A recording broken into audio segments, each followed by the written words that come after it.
Това, което ние се опитваме да покажем е, че водното огледало може и трябва да се използва и за такива цели.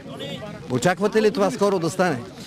Очаквам много скоро сагата водното огледало да приключи и то наистина да се използва в името на спорта, в името на кърджалици, в името на всички, които обичат кърджали и водните спортове.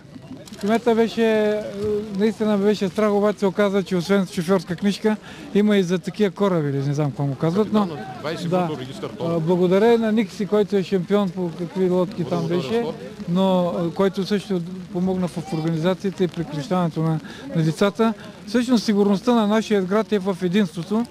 Отново показахме единството на нашия град, без разлика на вяра, пол и народност, както на днешния ден е казал Бог, че на земята трябва да има мир между човеци и благоволение.